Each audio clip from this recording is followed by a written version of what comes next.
The greatest paradox of devotion is it starts with surrender for something greater than yourself, and it ends with disappearance of the self altogether.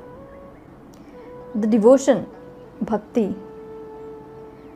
वो start होती है अपने आप को surrender से, अपने आप का समर्पण से, किसी एक सत्य के लिए, ईश्वर के लिए, भगवान के लिए अपने आप को पूरा समर्पण करने से। पर भक्ति का अंत यही नहीं है, सिर्फ यही भक्ति नहीं है। भक्ति बहुत लंबे समय से चली आ रही है मानव सभ्यता में, बट एक जो मिसकंसेप्शन है भक्ति के लिए, टुवर्ड्स भक्ति, towards devotion, is this that the devotion is only this, only the surrender.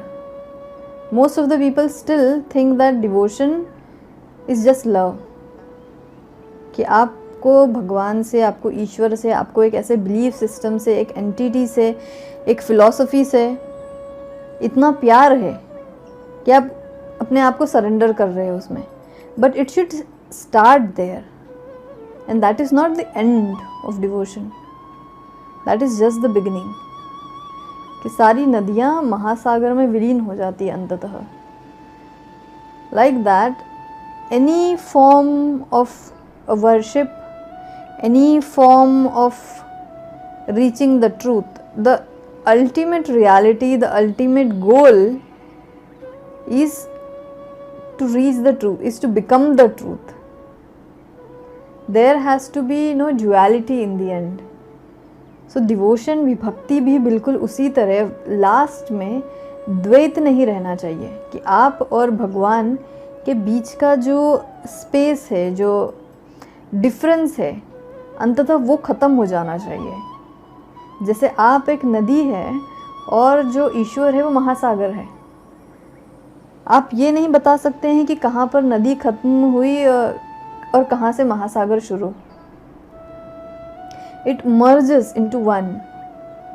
So you are the river and God is the ocean. आप वही नदी है और जो ईश्वर है वो महासागर है। अंततः आपको महासागर में विलीन ही हो जाना है through devotion. Devotion should carry you to that stage, to the state where you yourself will not be existing. ये आइडिया जो है वो छांदोग्य उपनिषद से आया है। बहुत बार आपने सुना होगा इसे कहीं ना कहीं यूज़ करते हुए लोगों को। The dissolution of your self with the truth, there will be no difference in the end between you and the truth. It will be one ultimate reality. So that is devotion. What mistake you do when speaking about devotion is you think it is love. What is the difference between love and devotion then? You will say there is no difference, because the popular culture nowadays revolving around devotion or any religion, any philosophy, any rituals which has anything to do with devotion or surrender, you will see people thinking that it is equivalent to love. It is the same thing. But love and devotion, these are two different things. How is it? Surrender is there in both of them. समर्पण तो दोनों में है, प्रेम में भी और भक्ति में भी। पर उसमें डिफरेंस क्या है?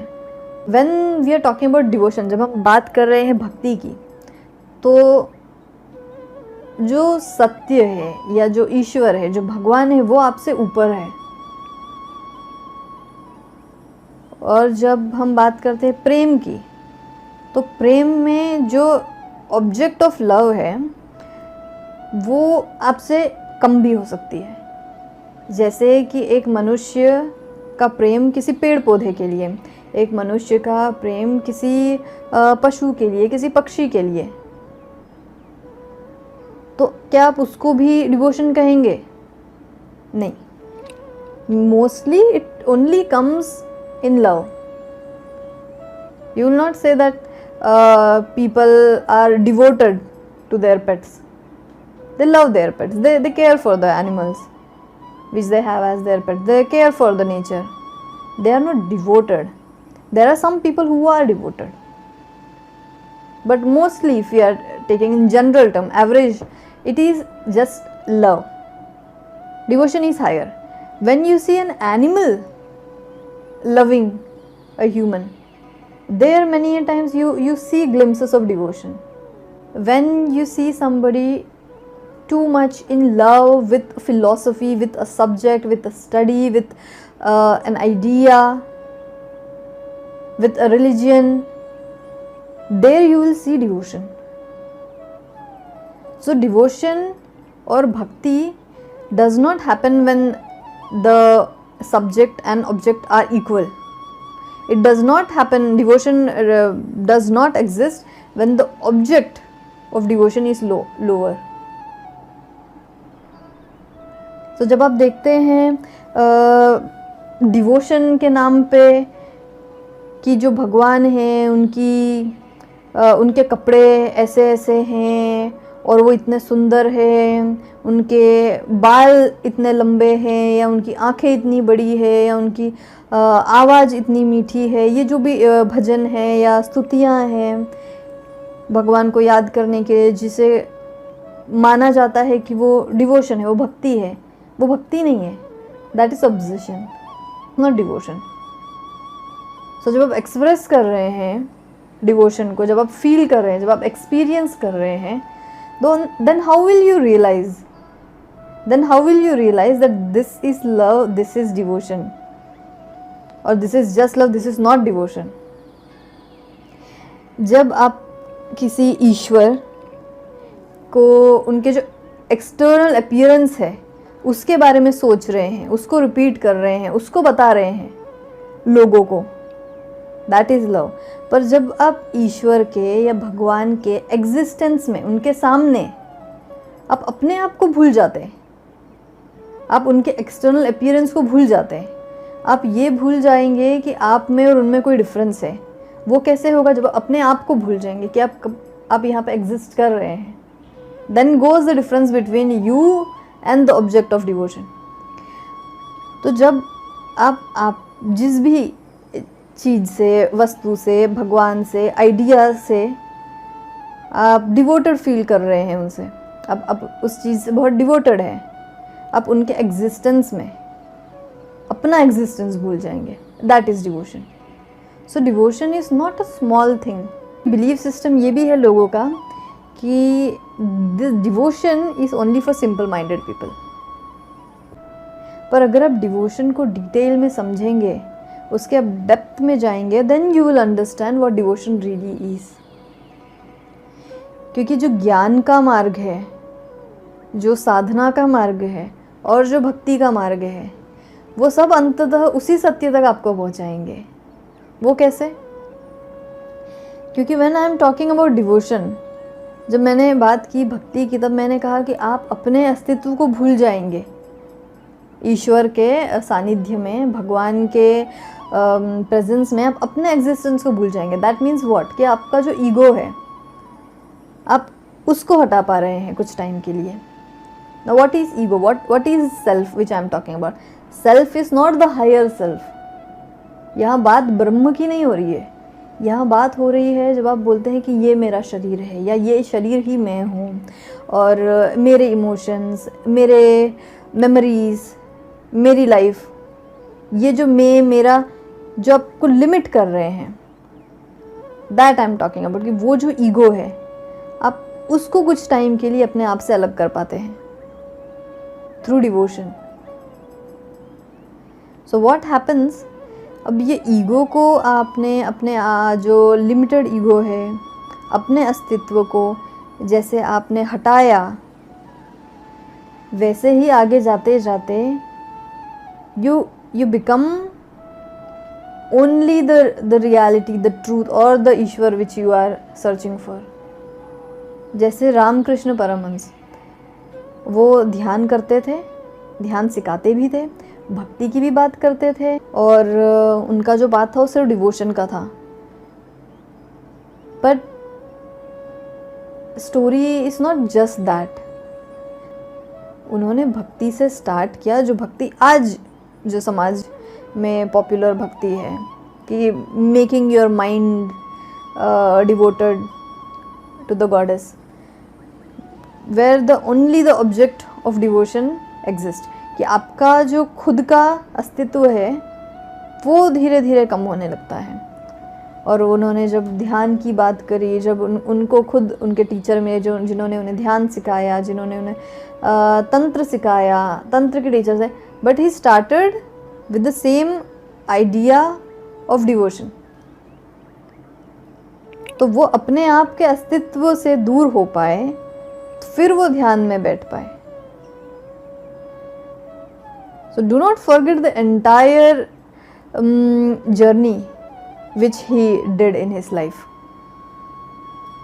जब रामकृष्ण परमहंस की बात करते हैं तो मेजरली क्या होता है, लोग सिर्फ उसी फेस को देखते हैं उनके लाइफ के when he was a very big devotee, when he used to sing and he used to chant, not when he used to preach, what he used to teach।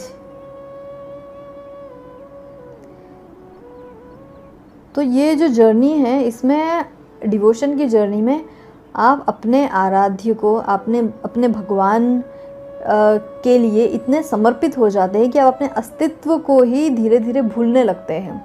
और जब आप अपने अस्तित्व को भूल जाते हैं तो बचते हैं सिर्फ वो भगवान, वो ईश्वर, वो सत्य। और जब आपका माइंड इतना कॉन्सेंट्रेट हो चुका है सिर्फ एक ही थॉट पे, एक ही आइडिया पे, एक ही विजन पे, तो बहुत इजीली ध्यान के स्टेट में, ट्रांस में, समाधि में उतर सकता है,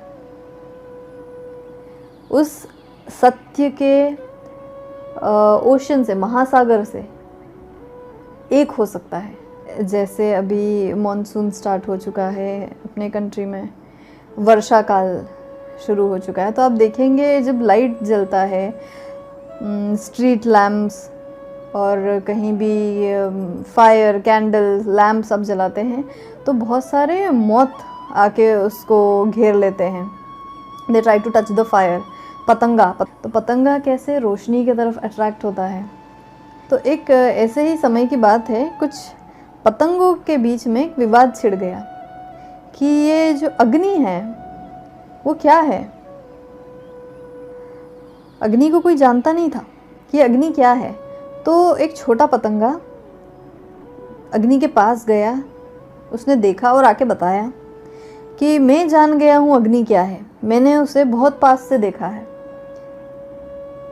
तब एक ज्ञानी पतंगे ने कहा कि नहीं, तुम नहीं जाने हो अभी तक। फिर एक दूसरा पतंगा गया, वो अग्नि के इतने समीप गया कि अग्नि ने उसके पंखों को छू लिया। वापस आके उसने कहा कि मैं जान गया हूँ अग्नि क्या है, मैंने उसके हीट को सेंस किया है, मुझे पता है जो अग्नि है, फायर है, ये क्या है। तो फिर ज्ञानी पतंगे ने कहा कि नहीं, तुम भी नहीं जाने हो। फिर तीसरा पतंगा वो अग्नि के इतने समीप गया कि वो अग्नि में ही चले गया, उसके पंख जल गए, वो जल गया और उसका अस्तित्व ही समाप्त हो गया। और फिर उस ज्ञानी पतंगे ने कहा सिर्फ वो जान पाया है कि अग्नि क्या है। तो सत्य में विलीन हो जाना भी बिल्कुल इसी प्रकार है कि आपका अस्तित्व ही समाप्त हो जाए।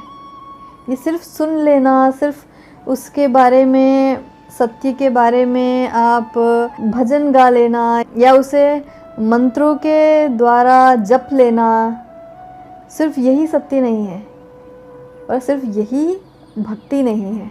भक्ति भी आपको अंततः उसी अग्नि के सत्य से अवगत कराती है जैसे उस पतंगे को सत्य का, अग्नि का भान हुआ। अगर भक्ति, डिवोशन इतना गहरा और इतना महान सत्य है तो फिर उसे इतना सरल या सिंपल माइंडेड लोगों के लिए या बिगिनर्स के लिए क्यों बताया जाता है? क्यों डिवोशन को सिर्फ इतना ही बना दिया गया कि भगवान पे आस्था रखो और नाम जप करो और पूजा पाठ करो और कर्म कांड करो, सिर्फ इतने में ही क्यों रह गया? क्योंकि डिवोशन एक मनुष्य को होप देता है, आस्था देता है। जब अंधकार है चारों तरफ और जब जीवन बहुत विकट और जटिल लगने लगता है, तो भक्ति मनुष्य के जीवन में वो आशा की किरण है जिसकी उसे बहुत ज़्यादा ज़रूरत पड़ती है। जितना अंधकार है उतना एक आशा, एक होप वो भक्ति देती है कि ये पता होना कि मुझसे बड़ा कोई है जिसने मुझे संभाले रखा है, कि ऐसी एक महान शक्ति है, महान करुणामयी शक्ति है जिन्होंने मुझे बचा के रखा है, जो मुझे संभाल रही है, जिन पे मैं भरोसा कर सकता हूँ या भरोसा कर सकती हूँ। तो डिवोशन उन लोगों के लिए भी बहुत ज़्यादा मददगार है। भक्ति उन लोगों के लिए, उन भक्तों के लिए, उन साधकों के लिए भी बहुत ज़्यादा मददगार है। Devotion does not mean that you are making yourself smaller. Devotion means that when you are in the state of devotion, your existence become non-existing. And that does not mean the existence becomes smaller comparatively to the other individuals existing around you. पर devotion या भक्ति बिल्कुल भी ये नहीं है कि आप अपने आप को छोटा फील करें आपके आसपास के लोगों से। डिवोशन ये है कि जो सत्य है या जो भगवान है, आप जब उनके प्रेजेंस में हैं तब आप अपने आप को भूल जाए कि जो सत्य है वो आपको इतना ज़्यादा रोशनी वाला दिखे कि आप अपने आप के आइडेंटिटी को धुंधला देखने लगे। अगर आपकी आइडेंटिटी या आपकी ये लाइफ ये रियल नहीं है, ये एक इल्यूजन है, मान लीजिए कि ये एक स्वप्न है, तो आपके स्वप्न में जो भी कैरेक्टर्स है वो भी इतने ज़्यादा रियल नहीं है। जब सच में भक्ति आपके माइंड पे अफेक्ट करेगी, जब जिस दिन सच में आपको भक्ति का टेस्ट पता चलेगा, then you will understand it is a state in which you go and you leave the lower states away, you leave it behind. अगर आप उठ रहे हैं अंधकार से, तो जितनी भी चीज़ें हैं अंधकार की जो आपको जकड़े रखी थी वो भी पीछे छूट जाती है। अगर आप किसी लाइफ के किसी फेस में फंसे हुए हैं और आप स्पिरिचुअल एक्टिविटीज़ के थ्रू, मेडिटेशन के थ्रू, डिवोशन के थ्रू आप उससे बाहर निकले, तो आप उस पूरे स्टेट से बाहर निकल चुके हैं। अभी आपको कोई भी चीज़ आके वेवर नहीं कर सकती, अब आपको कोई भी चीज़ डिस्टर्ब नहीं कर सकती है।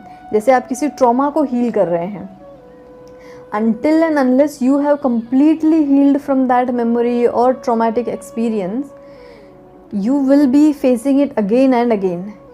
अगर आपको किसी इंडिविजुअल से ट्रॉमा है तो वही पर्सन आपकी लाइफ में बार बार आएगा आपको परेशान करने के लिए, अलग नाम और अलग चेहरे से। कैसे हो सकता है? क्योंकि आप उससे हील नहीं कर चुके, आपने आपके लेसन्स अभी तक नहीं सीखे हैं।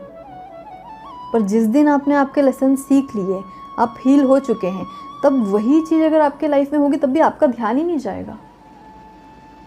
वैसे ही अगर आप उस फेस से उठ चुके हैं, अगर आप किसी चीज़ से डिस्टर्ब नहीं हो सकते हैं, तो आपको बड़ी से बड़ी चीज़ें, जो डिस्टर्बेंस की चीज़ें, वो बहुत छोटी लगेगी।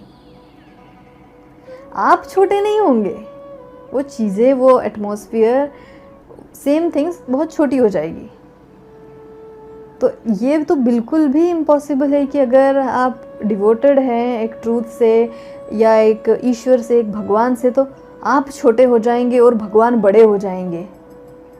डिवोशन ये बिल्कुल नहीं है। भक्ति ये नहीं है कि आप छोटे हो जाते और भगवान बड़े हो जाते। डिवोशन या भक्ति ये है कि आप और भगवान में जो डिफरेंस है वो कम होने लग जाता है। आप पहले जब स्टार्ट करते हैं आपकी जर्नी, तो भगवान बहुत दूर की चीज़ है, वो बिल्कुल भी अचीवेबल नहीं है। अब आप उनके तरफ धीरे धीरे चल रहे हैं। जब आप चल रहे हैं तो आप उनके पास आते हैं, आप छोटे नहीं होते हैं। आपका एग्जिस्टेंस मायने रखना कम होने लगता है। And there is a difference.